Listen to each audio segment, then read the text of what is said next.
Hi there, I'm Jim. And I'm Erin. Let's talk teaching.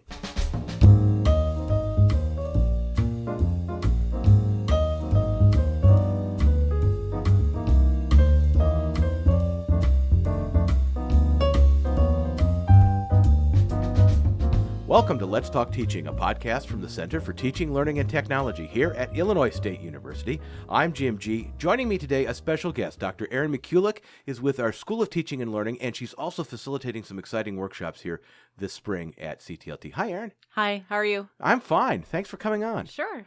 We kind of put this together fairly quickly. We are recording this podcast the same day because you have a workshop coming up. I do. I just did one yesterday as well. You did. You've been here quite a lot this semester. So we want to talk about all of that. Sure. The main focus today, though, we're talking about the Fulbright Program and how it relates to faculty here. And I didn't realize you called Fulbright awardees Fulbrighters. It's kind of the term, I suppose. Maybe there's a nomenclature. Yeah, no, I think that's great. So we're talking about Fulbrighters today, and we're talking about opportunities for faculty. So What was your interest in this? What was your interest getting into doing this? So I was a Fulbrighter in 2014. Mm-hmm. I had a Fulbright award to go to Finland and study education, which makes sense coming from College of Ed. And it was such a transformative experience for me, both personally and professionally. Mm-hmm. I was stretched and challenged in ways I could never have imagined. So just to give you an example, in Finland, they learn Finnish and Swedish, and there are Swedish schools. And one day I was in a Swedish school and I was asked to help with math in Swedish. Okay. And I did, and I learned numbers 1 to 10 in Swedish. Please don't ask me to recite them now. But I did. I helped younger students with math, simple addition and subtraction, in Swedish, and that is something I had never thought I would do. And it was so fun and such a challenge. And then coming back here to ISU, it has had such an impact on my teaching and my research and everything I do. And it's just such an amazing experience, and I really want others to have that opportunity as well. Well, we should, and before we're done today, we need to explore a little bit more about how it has impacted your teaching and your research Absolutely. here. But before we get to that, maybe we're kind of assuming prior knowledge here, as we like to say on our little pokey teaching podcast. Explain to us what the Fulbright Program is. Sure. So the Fulbright Program is sort of the flagship international exchange program sponsored by the U.S. government. It was established in 1946 under legislation introduced by Senator J. William Fulbright from Arkansas. It's sponsored by the U.S. Department of State under the Bureau of Educational and Cultural Affairs. And so every year, Fulbright sends a number of people out into the world. Approximately 8,000 awards are granted every year throughout the world. 900 foreign Fulbrighters are coming into the United States, and 1,200 U.S. Fulbrighters are going out into the world every year. It's quite a prestigious program and very competitive.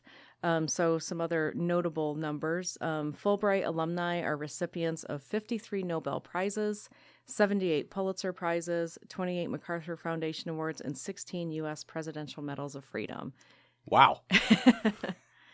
So, obviously, as you said, it is very competitive and it is very prestigious. But it's not beyond the grasp of people teaching at Illinois State or anywhere else. Absolutely not. And I think, and I have to confess that when I first started thinking about it, it was something that was like, oh, I could never do that. And then the more I thought about it, and I talked to people as well, why not? And we actually have quite a few Fulbrighters here on campus, faculty and staff. So whether they completed a Fulbright as a graduate student, a postdoc, or as a faculty member, we currently have around 30 folks here on campus that have done Fulbrights, and we have some that have done multiple Fulbrights.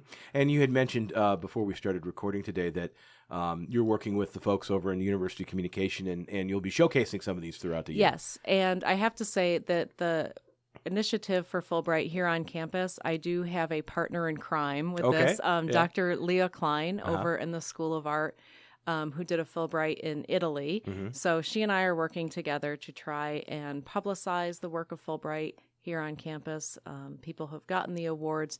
And so we've been working with media relations, Rachel Hatch, who is amazing and always so wonderful. And we've been sending out to Fulbrighters a Q&A, just sort of, a few questions about their experience. And those are being sent out on media relations. So this semester, there'll be one story. It's called Focus on Fulbright, approximately every 2 weeks. Cool. Well, we can look forward to that. Speaking of stuff to look forward to, we have a workshop here in a couple days. And that was kind of the impetus for doing this now instead of waiting. So tell us a little bit about the workshop. And it's actually in 2 parts, isn't it? It is, and possibly a third. Okay. So one of the things, as I've been talking to people that have expressed interest, and I've met with several people already who are interested in knowing more, is I thought maybe a campus-wide workshop would be helpful. And so, yes, right now this semester there are 2 parts. And the first workshop, which is February 6th from 2 until 3:30 in the afternoon over here at CTLT, is an introduction to Fulbright to help people who are interested understand the different kinds of awards that there are. And there are so many. For this workshop focuses on faculty awards. And there are so many options. So I think one thing that happens is sometimes people think, oh, I can't go for a semester. I can't go for a year. And Fulbright has been very responsive to that. And there are a number of awards that are also available. So there's a Fulbright Specialist Award, which our good friend, Dr. Joe Zompetti, will be off, I believe, next week as well to Kyrgyzstan. And the Fulbright Specialist Award can go from 2, 4, 6 weeks. So it's not an entire semester or a year. But even core programs, so there's core awards, there's all different kinds. But Fulbright has developed other ones to be more flexible. So, for example, there is a Flex Award where you can propose a project and you may do it for 1 month over the next 3 summers or something along those lines. There's also a new Global Award. So you can work in 2 different world regions, and you may do that for at least 1 month per year in each region. So you could do a project, say, looking at something in Chile 1 year for at least a month, and then go to someplace else in the world, another region such as Uganda, and study something there that's connected in your project. So one of the things I really hope to do in this first workshop is let everyone know just about the whole array of awards that are available and kind of help faculty who are interested over that initial, here's maybe why I can't go, and here's why you can and why you should. So that sounds exciting. And then the second workshop in April, I'm guessing, is more kind of nuts and bolts, how to get the process rolling. Absolutely. So the catalog of awards is quite extensive, as you can imagine, because we're working with over 155 countries around the world. And so helping people identify the type of award they would like to do, teaching and research, thinking about time, where they would want to go is very, very important. So in that second workshop, sort of working through those who are very interested in pursuing it, looking through that catalog and finding what you need, because each award will have different requirements. For example, some awards require a letter of invitation. So my award required a letter of invitation. And quite honestly, I didn't know anyone in Finland. And so I just started contacting universities and I got my letter of invitation. And also recognizing that this will take some time. So for example, for the Core Scholar Awards, the deadline is always August 1st. However, like I was explaining to you earlier, my award was in the spring semester of 2014. I submitted my application in August 1st of 2012. And I had started making contacts and researching late 2011. So it does take some time to sort of plan ahead, and especially, where you are here at ISU in terms of tenure and promotion and where you are in your career. And so the second workshop is really designed to, like you said, the nuts and bolts, identifying which program, which award you would like to submit to, and then looking at the things you need, how you can go about getting those, and how you can start developing your application. That's great. So people can, if you're interested in participating, I know the first workshop has a lot of folks registered for it already, and of course space is limited, but we will have links on our website on the show page, but you can also just go to ctlt.illinoisstate.edu. In addition to facilitating some workshops about the Fulbright Awards, you've also been working with the Office of International Studies and Programs on the study abroad workshops that they do. Could you tell us a little bit about those? Sure. I started working with that office a couple years ago, working with Samantha Potempa, who's the Assistant Director for Study Abroad here on campus, for workshops for faculty who are interested in leading a study abroad program. I've been leading the University of Brighton program in Brighton, England for teacher education majors for the past 7 or 8 years. And it has been such an amazing experience because, again, it has significant influence on my teaching, both in terms of academics. And then one thing I've been really interested in is out-of-class learning. And so it's had just such an influence on my teaching and how I prepare my classes here on campus and then that program as well. So Samantha and I do a workshop and help faculty figure out where they might like to go, why they would like to go there, which courses they would be interested in teaching, and then I help them think about how to adjust that course and how to adapt that course for the site that they're in, right? Because there's no point in flying across an ocean to simply teach the course exactly the same way. And so helping faculty figure out how to use local resources, expanding the idea of what a classroom is, expanding their idea of what a lesson is. So an example that I always give, you can't go to England without eating fish and chips. Right. And a proper fish and chips always comes with a side of mushy peas, which is an English favorite, left over from World War II. And so the rule is that you don't have to eat all of it. You don't have to like it, but you do have to try it. And I have to say that my students have all been wonderful. And there's varying degrees of how much we like mushy peas, and that's okay. But they tried it. And that is learning. That is helping students go outside their comfort zone and try something new. And it seems like a very small thing. And students might not realize that it's an actual lesson that I've planned in my head. They don't need to know. But just those sorts of things are so unique to study abroad opportunities. And it's such a great opportunity for our students and our faculty as well. So I know that for this semester at least, and this runs fairly regularly. I know it usually runs over the summer as well, this introductory workshop. But there's another one that was added this semester's coming up in February. Yes. And what's that one about? So in the time that Samantha and I have been doing this, we used to talk about choosing courses and course development and then developing the proposal and the budget all in one 2-hour workshop. And we began to realize that that's a lot of information to process. And so the first workshop that we did yesterday focused more on the course aspect, the teaching, choosing the course, why and how you might adapt it. And then the next workshop, we're actually going to sit down and help faculty who are interested create that budget, create the proposal, because those are, I love being a faculty member, but sometimes we tend to think of, the big pie in the sky ideas and all the wonderful things about study abroad, and we might not consider budget sheets and risk management. And so the second workshop is really about, again, nuts and bolts, but having support to do that from both Samantha and I. And a little more pragmatism, it sounds like, that sometimes that comes into the equation. Yeah, that's always kind of a downer, isn't it? Yeah, well, I mean, you have to do it, though. It is, yes, it is part of it. It is part of it.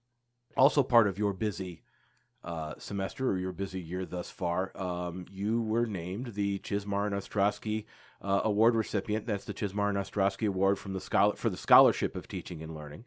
So first of all, congratulations. How do you do all this? I guess I just kind of do what I do, and I don't stop and think about it too much.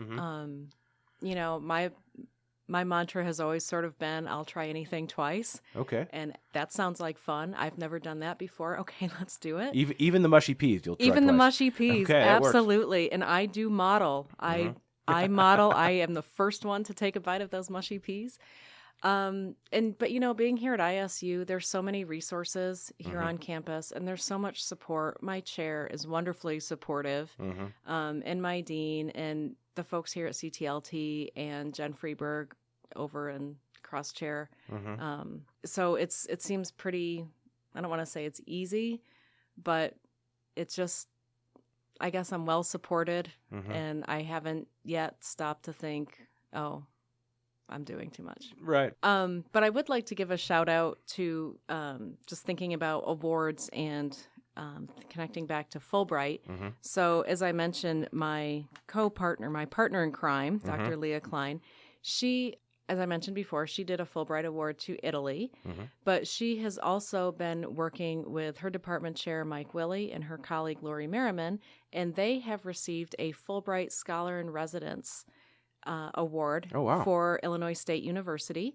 And this program helps universities in expanding programs of academic exchange by supporting non-U.S. scholars through grants for teaching at institutions that might not have a strong international component.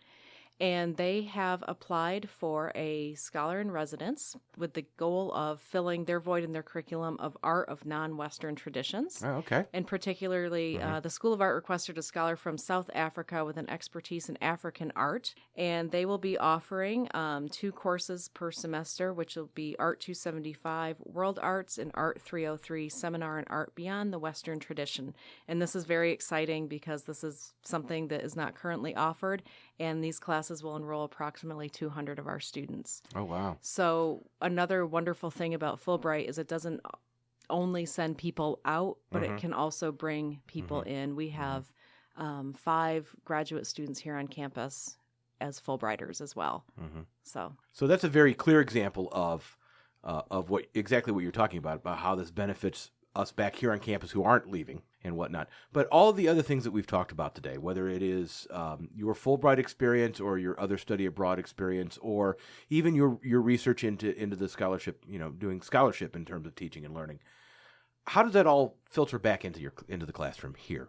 How does that all inform your teaching here? What do your students see or experience now that they didn't experience before you did all of this stuff? That's a very good question. Well, with my SOTA work, one of the things that I did with my SOTA work was I looked at clinical experiences for our students. So our pre-service teachers go out into schools and observe and do things there. And a couple of my projects led us to some very different school sites. One of my projects, we went up to Milwaukee to the Alliance School, just this amazing school started by my dear friend Tina Moore, who is now doing her PhD at Harvard in education.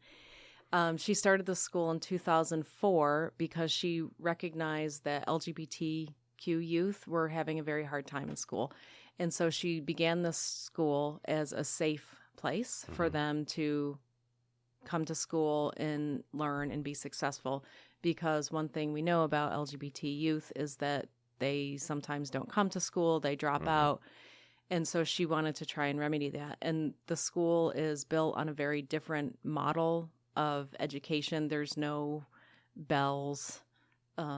There's, for gym class one day, we learned a line dance, and then we went downtown Milwaukee and did a flash mob together. Oh, really? And so really different approaches. And so I brought my students there, and we did some clinical work there. We also worked a lot with Youth Build of McLean County, which is a fantastic partner. And then some other work I've done a lot of research with study abroad. So both with my program, and then I'm in a project right now with Dr. Klein, and then also Dr. Katie Jasper from history. And we're looking at learning outcomes of study abroad for students campus-wide. And so that's really exciting. I guess I'm trying to find, there's lots of ways that it's impacting my teaching in the class. I would have to say, one of the things with my Fulbright and the study abroad is I hope that I try to model for my students to just try it. Just go out and do something, and don't be afraid, and let yourself be challenged. For example, I'm a former high school teacher. I'm middle school. I'm secondary. When I was in Finland, I was invited to teach 6th grade at a school. I thought, okay, I can do that. Well, then it was the 5th graders and the 4th graders and the 3rd graders, and they just kept getting smaller and smaller. And I mean, it was good. I spent the most wonderful day teaching what animals say in English, because they don't say the same things. Right. Again, that was another just amazing experience for me. And I try and tell my students that, because I think sometimes what happens is, and I have to admit, I was the same way. I'm secondary. I'm interested in secondary only. But what I try to tell my students is that by the time students get to you in high school, their ideas and attitudes about school were formed in primary. And so spending some time in those grades is very helpful for you moving on with secondary. It also challenges your teaching in new ways. And again, I always like to try and model what I'm doing. I'm actually volunteering in Stevenson Elementary School this semester on Thursday afternoons with a friend of mine has a 3rd grade class. So she has some English language learners, so I'm doing some work there. That sounds exciting. So you're even busier than I thought. I might have a clone. Yeah, that is, as we say, another episode. How to clone yourself for successful teaching and learning. Erin, thank you so much. Oh, thank you so much for having me. This has been wonderful.